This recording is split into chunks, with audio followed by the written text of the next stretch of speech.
Contar um caso real agora, né, que eu estava almoçando com um casal de amigos, hoje inclusive, e aí eu contei que a gente tomou um golpe, e aí o André me corrigiu, ele falou: "A gente ainda não sabe se é um golpe, porque a gente adiou a data que a pessoa tinha que nos pagar e pode ser que ela não nos pague". Falei: "É verdade, porque a pessoa tinha que nos pagar, uma quantia bem significativa, e ela não pagou". E aí o André, meu marido, ficou pé da vida, falou: "Cara, o que você fez com esse dinheiro que eu te dei? Como assim que você... Não, eu já gastei". E não deu nenhuma explicação muito consistente. E aí eu falei: a gente não sabe se alguém da família dele ficou doente, o que foi que aconteceu, vamos ser compreensivos e vamos adiar a data do pagamento, sem juros. Fiz isso. Aí eu fui contar esse caso para um casal e recebi uma resposta que foi o seguinte: não seja tão compreensiva a ponto de ignorar quando você está sendo desrespeitada. Aí eu falei: mas quem disse que é desrespeito? Meu amigo me falou, fez muito sentido. Ele falou: olha, uma pessoa ética e correta, quando ela não consegue te pagar na data prevista, ela fica minimamente aflita e incomodada. Ela não te dá esse tipo de resposta. Ah, eu gastei o dinheiro, eu simplesmente não tenho,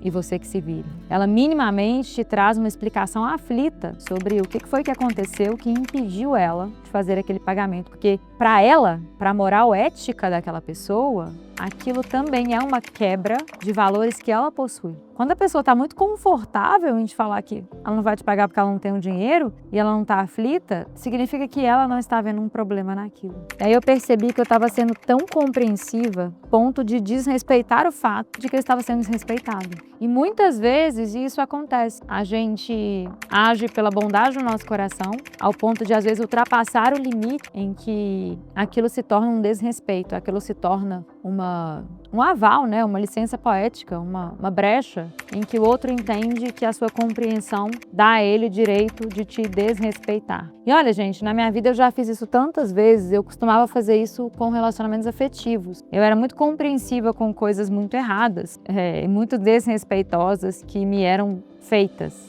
Mas eu não tinha um pingo de autoestima. Quando a gente não tem autoestima, o nosso medo de perder o outro é tão grande que a gente aceita, a gente tolera, a gente se submete. E muitas vezes a gente se conta a história de que a gente está sendo bondosa, compreensiva.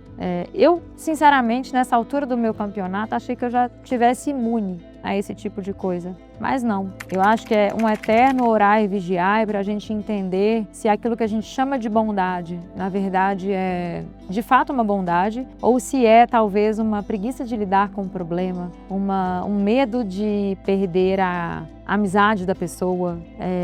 No meu caso, assim, nesse caso, vou falar a verdade, assim, bem verdade, talvez eu tenha tido preguiça de lidar com o desgaste da cobrança, de ir mais fundo ali. Eu falei: não, vamos pensar que a pessoa pode ter precisado, vamos ser compreensivos e vamos adiar a data. Quando eu volto para pensar, não era por bondade, era por preguiça de lidar com a situação. Então, muitas são as vezes em que a gente chama a nossa indisponibilidade de lidar com o desgaste de impor o nosso limite de bondade ou de compreensão. Lá atrás, quando eu topava, né, inconscientemente ser desrespeitada nos relacionamentos, eu não tinha clareza que era falta de autoestima.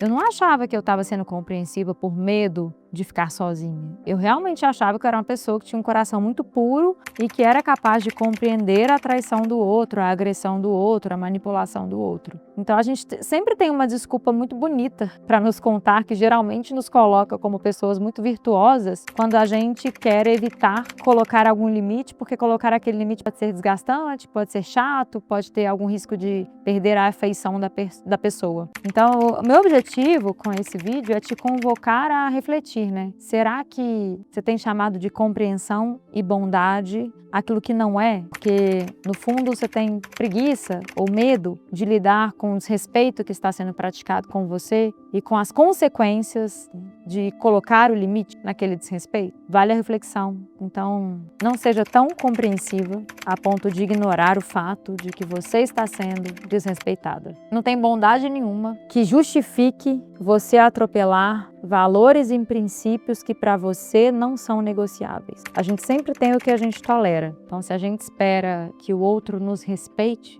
em primeiro lugar, a gente tem que se respeitar. A gente tem que respeitar aquilo que pra gente é inegociável. Todas as vezes que a gente não respeita os nossos próprios limites, mesmo que as nossas palavras digam outra coisa, as nossas atitudes contam para o mundo que eles também têm o direito de atropelar esses mesmos limites.